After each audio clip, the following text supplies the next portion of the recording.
আসসালামু আলাইকুম। Hello viewers, welcome back to my channel tasty tasty food and kitchen. Viewers, বাঙালিরা কম বেশি সবাই পায়েস খেতে পছন্দ করেন। শীতকালে পায়েস, তা যদি হয় আবার খেজুর গুড়ের, তাহলে তো আর কথাই নেই। পায়েস রান্নার অনেক পদ্ধতি রয়েছে, তবে দুধ ও চালের সঠিক পরিমাণ জানা খুব দরকার। কী প্রসেসে পায়েস রান্না করলে টেস্টটা সবথেকে ভালো হয়, তা আমি এই ভিডিওতে আপনাদের সাথে শেয়ার করব।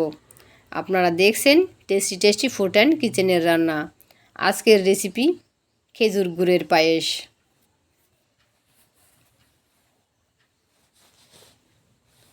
আমি একটি বাটি নিয়ে নিচ্ছি 100 গ্রাম চিনি গুঁড়া পোলাওয়ের চাল। আপনারা অন্য চাল দিয়েও তৈরি করতে পারেন, তবে অবশ্যই আতপ চাল, বাসমতি চাল অথবা সাকরখানা চাল তা দিয়েও রান্না করতে পারেন। আমি এই চাল একটু ভালো করে ধুয়ে নেব। আপনারা একবারেই বেশি পানি দিয়ে ভালো করে ধুয়ে নেবেন, বারবার ধোয়া যাবে না, তাহলে চালের গন্ধটা থাকবে না। পানি ছেঁকে নিয়েছি, আবার পানি নিচ্ছি। আমি এখন এই চাল ভিজিয়ে রাখবো 20 মিনিটের মতো। আপনারা অবশ্যই চালটা ভিজিয়ে রাখবেন, সময় না থাকলে কমপক্ষে 10 মিনিট ভিজিয়ে রাখবেন। এতে হয় কি, পায়েসটা রান্না করতে সময় কম লাগে।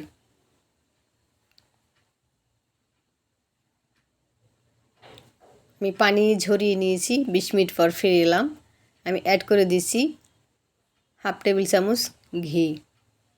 একটু চামচ দিয়ে ভালোভাবে চালের সাথে মেখে নেব। একপাশে রেখে দিয়েছি। এখন আমি চুলায় একটি প্যান বসিয়ে দিয়েছি। এখন আমি দুধ ছেঁকে নেব। আমি এখানে নিচ্ছি 2 লিটার গরুর দুধ। আপনারা চাইলে যে কোনো প্যাকেটের দুধ দিয়েও রান্না করতে পারেন, তবে অবশ্যই লিকুইড মিল্ক। আর যদি গুঁড়ো দুধ দিয়ে তৈরি করেন, সেক্ষেত্রে 2 লিটার পানির সাথে 2 কাপ পাউডার মিল্ক ব্যবহার করবেন। অ্যাড করে দিচ্ছি 2টো তেজপাতা।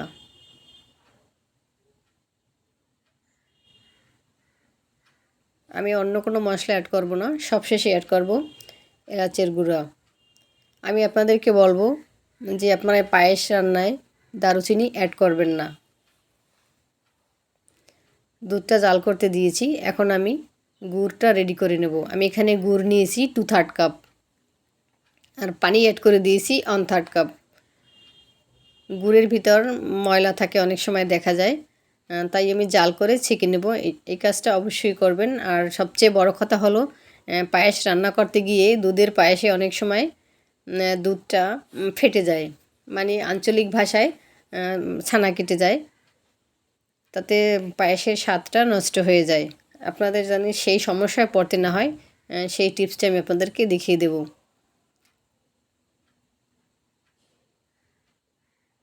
পায়েসে সরাসরি গুড় অ্যাড করলেই সেই সমস্যাটা দেখা দেয়।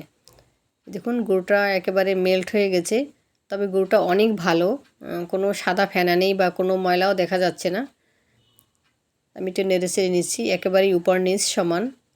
তারপর আমি গরম অবস্থায় ছেঁকে নেব, একপাশে রেখে দেব। এটা ঠান্ডা হওয়ার পর আরও ঘন হয়ে যাবে। এই গরম অবস্থায় ছেঁকে নেব। একপাশে রেখে দিয়েছি।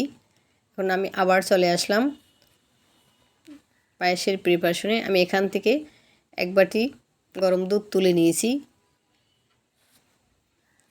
অ্যাড করে দিচ্ছি 2 টেবিল চামচ চিনি। অ্যাড করে দিচ্ছি 1/3 কাপ পাউডার মিল্ক। হয় কি, অনেক সময় দেখা যায় পাউডার মিল্ক গরম দুধের সাথে অ্যাড করলে দলা বেঁধে যায়। সেজন্য দলা যাতে বেঁধে না যায়, সেজন্য আমি চিনিটা অ্যাড করে দিয়েছি। এটা একটি ছোট্ট একটি টিপস, আপনাদের হয়তো কারো কাজে লাগবে বা উপকারে আসবে। দুধ ভালোভাবেই জাল করে নিয়েছি, অনেকটাই ঘন হয়েছে। এখন আমি অ্যাড করে দিচ্ছি আমরা যে আগে থেকে চাল রেডি করে রেখেছিলাম। এখানে ছোট্ট একটি টিপস, আমরা যে চালের সাথে ঘি মেখে নিয়েছি, এতে আপনার এই পাতিলে চাল নিচে আর কি পাতিলের তলায় লেগে যাবে না, আর দলাও বেঁধে যাবে না। আমি তেজপাতা 2টো তুলে নেব।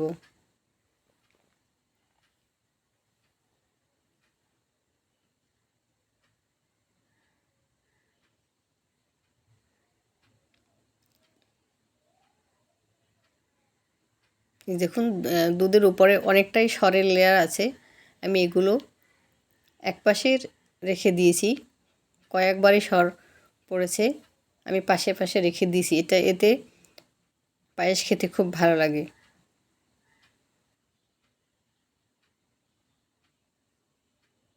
কয়েকবারই আমি এই সর ভেঙে দিয়েছি। একটু মাঝে মাঝে আপনারা 2 মিনিট পর পর নেড়ে চেড়ে দিবেন। এখন আমি দেখব চালটা সিদ্ধ হয়েছে কি না। চালটা ভালোভাবেই সিদ্ধ হয়েছে। আমি মোট 10 মিনিটের মতো রান্না করেছি। এই যে আমরা আগে যে ভিজিয়ে রেখেছিলাম, এতে পায়েস রান্না করতে আর বেশি সময় লাগেনি। এখন আমি অ্যাড করে দিয়েছি 1/4 চা চামচ লবণ। যেহেতু আমরা গুড় দিয়ে রান্না করব, এতে লবণ বেশি প্রয়োজন হয় না। আপনারা যারা চিনি দিয়ে রান্না করবেন তা আপনারা 1/3 চামচ চা চামচ আর কি ব্যবহার করবেন। 1 চা চামচের 3 ভাগের 1 ভাগ লবণ ব্যবহার করবেন। এখন আমি চুলা আগেই বন্ধ করে রেখেছিলাম, যে ঠান্ডা অবস্থায় গুড় অ্যাড করবেন। এতে আপনার দুধ ফেটে যাওয়ার কোনোই সম্ভাবনা নেই। এই টিপসটা আপনাদেরকে দেখানোর জন্যই আমি গুড় আগে থেকেই মেল্ট করে নিয়েছি এবং ঠান্ডা করে নিয়েছি। এখন অ্যাড করে দিচ্ছি যে আমরা সেই যে দুধের মিশ্রণটা রেডি করে রেখেছিলাম তাও অ্যাড করে দিয়েছি। অ্যাড করে দিচ্ছি কাঠবাদাম কুচি। এখন আমি চুলা ধরিয়ে দেব।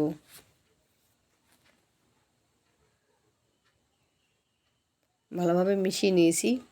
এখন 3-4 মিনিট জাল করে একটু বলক তুলে নেব। কারণ গুড় অ্যাড করার পর আবার পায়েসটা একটু পাতলা হয়েছে, তাই আমরা একটু জাল করে নেব। বলক চলে এসেছে, একেবারে ভারী বলক চলে এসে আমি অ্যাড করে দিয়েছি 1 চা চামচ ভাজা এলাচের গুঁড়া। আপনারা অবশ্যই এই ভাজা এলাচের গুঁড়া অ্যাড করবেন। এতে পায়েসের স্বাদ অনেক গুণ বেড়ে যায়, খেতে খুব ভালো লাগে।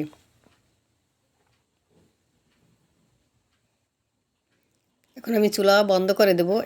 ঠান্ডা হতে থাকবে, ততক্ষণে আমি কিশমিশ বাদাম রেডি করে নেব। আমি কিশমিশ ঘিতে ভেজে নেব।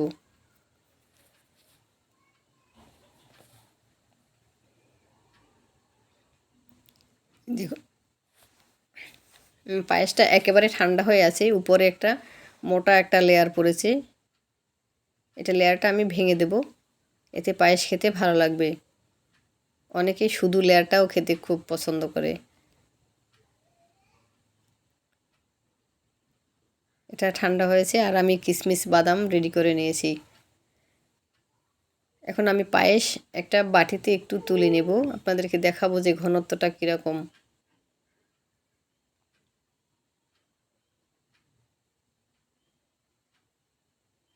আমি কিন্তু এর চেয়ে আরও একটু পাতলা অবস্থায় রেখেছিলাম। ঠান্ডা হওয়ার পর কিন্তু একবারে পারফেক্টলি ঘন হয়েছে, যেভাবে পায়েস থাকার কথা। আপনাদের কাছে কেমন লেগেছে কমেন্টে লিখবেন। আমি অ্যাড করে দিয়েছি কিছু কাঠবাদাম কুচি, দিয়েছি কিছু কিশমিশ আমি ঘিতে ভেজে নিয়েছি। এটা এভাবে আপনারা চুলা বন্ধ করার পর ঠান্ডা হওয়ার পর অ্যাড করবেন। অ্যাড করে দিয়েছি কিছু পেস্তা কুচি। তাহলে আপনারা অবশ্যই বাসায় একবার ট্রাই করবেন, দেখবেন খুবই টেস্টি একটা পায়েস, দুধের আর গুড়ের পায়েস। কালারটাও খুব সুন্দর। আপনারা অবশ্যই বাসায় একবার ট্রাই করবেন, দেখবেন সবাই খুব পছন্দ করবে। তাহলে ভিডিওটি ভালো লাগলে একটি লাইক দিন, ফ্রেন্ডস আর ফ্যামিলির সাথে শেয়ার করুন। যারা আমার চ্যানেলে নতুন এসেছেন, যদি ভিডিও ভালো লাগে তাহলে চ্যানেলটি সাবস্ক্রাইব করে অল বাটন ক্লিক করে রাখুন, যাতে আমি যখনই ভিডিও আপলোড করব সবার আগে আপনার কাছে নোটিফিকেশন পৌঁছে যায়। কথা হবে নেক্সট ভিডিওতে নতুন কোনো রেসিপিতে। ততদিন আল্লাহ আপনাদেরকে ভালো রাখুক, সুস্থ থাকুন, নিরাপদে থাকুন। আল্লাহ হাফেজ।